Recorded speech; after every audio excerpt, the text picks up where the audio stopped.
ҳамада салом дӯстон, муҳаммад шариф ҳастам бо шумо ва ин рубрикае ки дербоз интизор будем. бале дӯсто, узри зиёд якчанд рубрикаша пропустит кардем.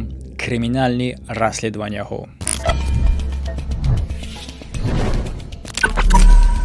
барномае ки имрӯз дар бораш гап мезанем аз дигар барномаҳои ин рубрикада кӯтоҳае, лекин ӯ ҳиссиёту эмоtsияе ки шумо баъди тамошо кардани ин видео мегирен аз як хел видеоҳои яксоата зиёдтарае. барои он хотире ки одам чӣ гуна метавонад дар кори худаш содиқ боша ба ҳамун дараҷаере ки барои маҳрумияти озодии худаш тайёр боша. магар шумо метавонед ки ҳамин қадар содиқ бошен дар кори худтон ки кори шумо озодии шуморо маҳрум кунаву шумо розӣ бошен. ин чӣ гуна расследования мешавад? лайк мондана фаромӯш накунед, ҳатман тамошо мекунед, мефаҳмем.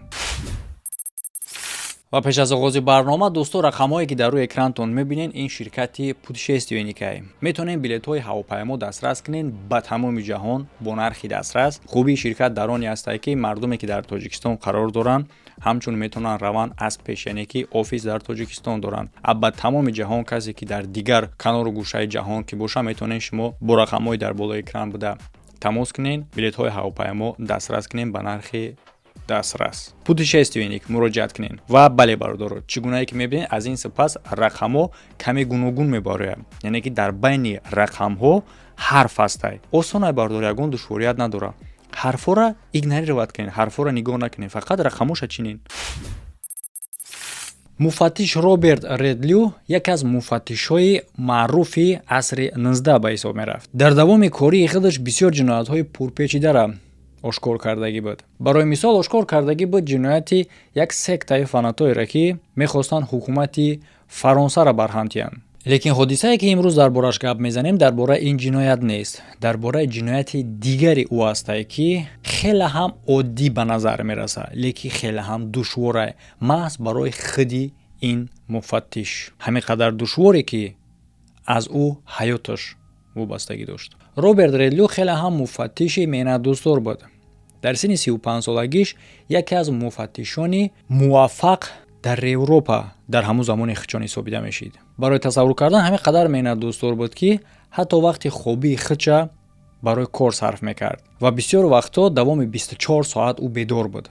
ва бале, ин зарари хеле ҳам калон дорад, ҳам дар организми одам, ҳам дар асаб. атрофиҳо ва рафиқошам ира мушоҳида кардагӣ буданд, мегуфтанд ки аз шабҳои бехобӣ кашидана ӯ хеле ҳам хашмгинае ва тез асабӣ мешавад. тобистони соли 1887 Роберт Редлюро ба як шаҳре роҳӣ мекунанд ки дар Фаронса ҳамчун курортни, яъне ки ҷои истироҳатӣ ба ҳисоб мерафт. ва дар ин шаҳр як қатор ҷиноятҳои хеле ҳам даҳшатноку калон рух метиҳад, ки аз ҷумла дар байни ӯ буд қатли 6 аъзои коргарони баҳрӣ. дар ин кор ба пулис кӯмак лозим буд ки пешниҳод карда мешавад кӯмаки маҳз ҳамин Роберт Редлю. хушбахтона ё ин ки мутаассифона, албатта шумо баъдан муайян мекунед, Роберт дар ин ҷиноят дароз кор кардан наметавонад. сардор аз ӯ хоҳиш мекунад ки ба дигар киштор гузарад, кишторе ки дар соҳили як баҳр рух додагӣ буд.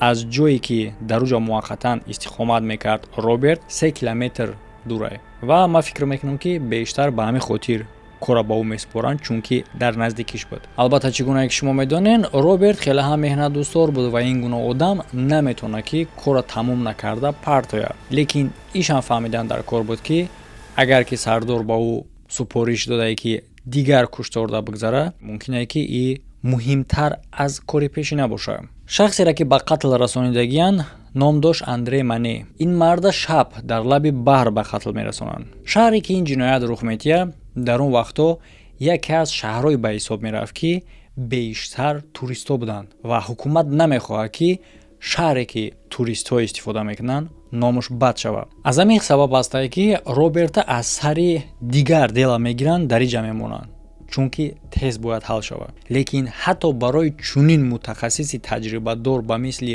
Роберт Редлю фош кардани ин ҷиноят хеле ҳам душвор буд. зани шахси ба қатл расонида шуда мегӯяд ки ба шаҳри Гавр аз Париж омаданд. Гавр яъне ки ҷое ки ҳамин ҳодиса рух додагиае, барои як чанд рӯз истироҳат. ва шавҳари ӯ Андре Мане, шахсеро ки ба қатл расониданд, шабҳо сайругашт мебаромад, мегӯяд ба лаби баҳр барои буд ҳавои тоза хӯрдан. дар ин ҳолат муфаттиш қадами якуме ки барои ошкор кардани ҷиноят мекунад, ин муайян кардане ки ҷиноят барои кӣ дар кор аст. маълум карда мешавад ки ягон душман ё ин ки ягон шахсе нестае ки ба хотири мерос ё ин ки ягон чиз дигар марги манъ барои ӯ фоидаовар бошад. ва ҳамчунин версияи ғорат ҳам аз байн бурда мешавад, чунки ягон чиз аз ӯ ғорат карда шудагӣ набуд.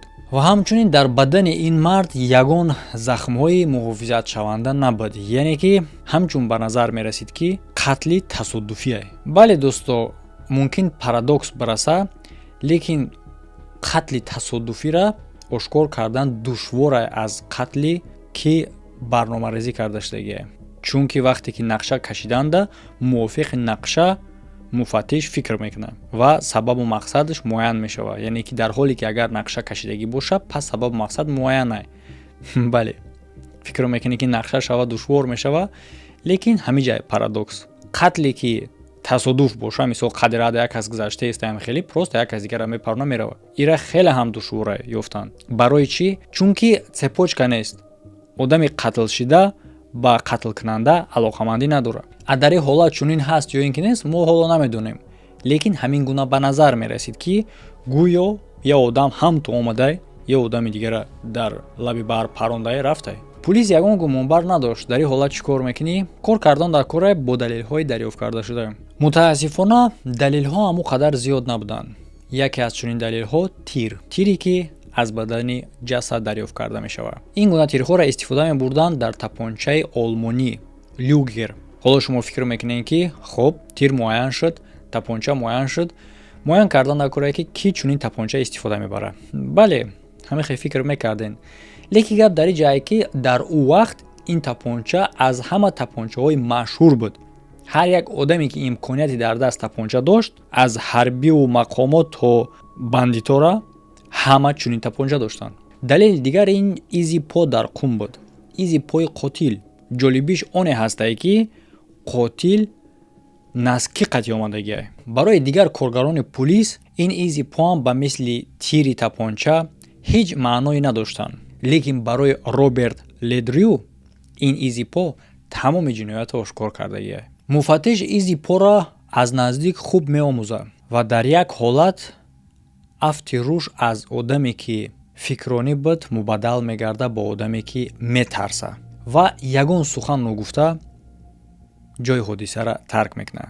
дар ҳуҷраи меҳмонхонае ки қарор дошт тамоми шаб танҳо менишинад. аз субҳи дигар ба Париж равона мешавад. вақте ки дар Париж қарор мегирад, ба идораи сардори худаш равона мешавад ва мегӯяд ки ҷиноята ошкор кардагӣ аст. дар ҷои ҳодиса чӣ гунае ки шумо медонед, дар қум изи по буд ва ин изи пора тавассути гипс мегиранд ҳамчун далил. ва Роберт Ледрю ҳамроҳаш ҳамин гипс буд, бароварда ба сардор нишон метиҳад. ва дар ин гипс дида мешид ки одаме ки изи поша мондагиай дар қум, пош ангушти калон надорад. дар инҷа шумо фикр мекунед ки чӣ причём дар инҷа як чилик надорад дигар. ҷолибиш оне ҳастай, дар назди ҳамагон Роберт Ледрю пойафзолша ба дар мекунад. угадат кардесин чӣ гап мешавад? наскиша ба дар мекунад ва ҳамада намоиш метиҳад ки пош ангушти калон надорад. яъне ки муфаттиш дар вақти хурдсолиш ангушти калониша аз даст метиҳад, аниқтараш аз по метиҳад дар ин ҳолат. ва ҳамчунин Ледрю мегӯяд ки вақте ки ба Гавард меояд, ҳамун рӯз худша хеле ҳам бад ҳис мекунад ва ба хоб рафтагиай барвақттар аз дигар рӯзо дида. чӣ гунае ки шумо медонед, ин шабо хоб намерафт. ӯ шаб чӣ хеле ки барвақттар ба хоб меравад. ва ҷолибии дигари ин кор оне ҳастае ки 12 соат хоб меравад, ки ин тамоман туғрӣ набуд барои Роберт Ледрю. субҳ баъди аз хоб хестан мебинад ки наскиёш пури қиманд, касе ҷомадонша кушодагӣ аст. албатта дар он вақт ин корро ба ягон кас намегӯяд, чунки ҷавобша худшам намедонист. акнун боша баъди ҳамаи корҳо дар сари ӯ харита пурра мешавад ва тафтиш мекунад тапончаи худша.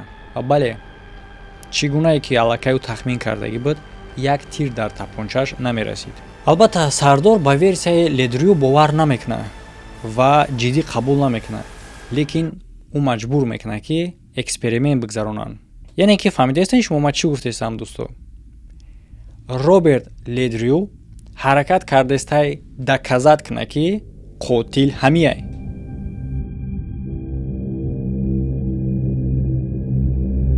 чӣ ба мақсад чияй, барои чӣ? агар ҳоло ҳам нафаҳмида бошен, ба диққат тамошо кунед. дар аслам ин ҳолат шокитон мекунад ки чунин одам бинен ки ҳаст. эксперимент чунин мешавад. Ледрю тирҳои тапончаи худша аз магазин холӣ карда, аз тапонча дур мемонад, ба хоб меравад. дар ҳуҷраи хобии ӯ ду посбон аъзои пулис ӯро назорат мекарданд ва ҳамчунин бояд шоҳиди он версияе мешиданд ки Ледрю пешниҳод кардагиае. дар ними шаб дар шоҳидии ду посбон ҳуҷрае ки дар оҷа Ледрю хоб буд, дараш оҳиста кушода мешавад. баъдан тапончаи Роберт намоён мешавад ва аз ин тапонча ду бор мепаронанд ба посбонҳое ки Роберта назорат мекарданд.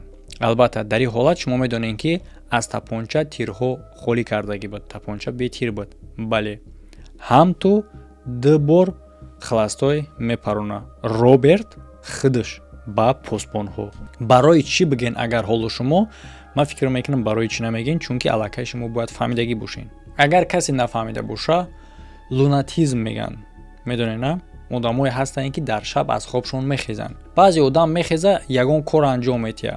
баъзе одам мехеза мешина, богашта хоб меравад. ҳатто ман чунин одама реални дидагиам ки кори пуррара анҷом кардагиае. хеста рафта аз ошхона об хӯрда, гашта омада хоб рафтагиай бо чашми пӯшида. яъне ки албатта ин кори худовандае ки чӣ гуна одам мешава ин хел чашм пӯшидагиай, раҳа мебина, дара мекушоя, оба мегира, мехӯра, меоя хоб мерава. чунин кор ҳаст. ва Роберт ҳам чунин беморӣ дошт. вақтҳои охир Роберт шабҳо хобҳои бад медид ки дар ин хобҳо ӯ одам мекушт. табибо ба ӯ мегӯянд ки истироҳат кунад, лекин мутаассифона табиборо гӯш намекунад ки ҳамаи оварда ба ҳамоне мерасонад ки дар чунин шаб ӯ худаш надониста аз хоб хеста мебарояд ба лаби баҳр ки дар ҳамин ҳолат Андре Мане сайру гашт мекард ва хоб дар қафаси синаи ин шахс мепаронад. гашта меояд ба ҷои худаш хоб меравад. ба зудӣ суд оғоз мешавад. дар суд сафедкунандаи Ледрю тасдиқ мекунад ки Ледрю ягон хатар ба ягон атрофӣ дар вақти рӯз, яъне ки дар вақти бедориш намерасонад, лекин шаб боша метавонад ки бирасонад зарар. ҳамин тариқ муфаттиша як умра аз озодӣ маҳрум мекунанд, лекин дар иҷа адно но астай ҳангоми шабона, яъне ки рӯзҳо ӯ имкон дошт ки ба озодӣ барояд, аз шабҳо дар маҳбас. барои чӣ? барои он хотире ки шумо фаҳмидаистен бародаро, чӣ гуна муфаттиш буди одам, чӣ гуна хизматҳо кардагӣ буд. бовар кардан душворе ки одам худаш тасдиқ кардагӣ буд ки маҳз ҳамин кора ҳамин кардагиай. чӣ гунае ки шумо медонед, ба изи по дигар пулисҳо аҳамияти ҷиддӣ надода буданд. метавонист ки изи пора иам фош накунад. дар ҷое ки ангуш намоён нестай, ягон муштш қат ягон чи камтарак чиқиртар меҷиқид, гипс мекардан, мегирифтанд иза. тамом, ин кор фош намешид. лекин ин одам дидаву дониста тасдиқ кард ки маҳз худаш кора кардагиай. аз ҳамин хотир чунин боварӣ дар ин буд ва тасаввур кунед ки кира метавонад як умра ҳабс кунанд, бо бигӯянд ки ту рӯзо озодӣ. фикри ҳақиқатона дар комментария бинависен. оиди ин шахс Роберт Ледрю чӣ гуфтаниен? лайк мондан ҳатман фаромӯш накунед. дар рӯи экрани шумо ссилкаҳои лозима, веб каналам ва тамошо кардани дигар видеоҳо. ҳамада хайр то видеоҳои оянда.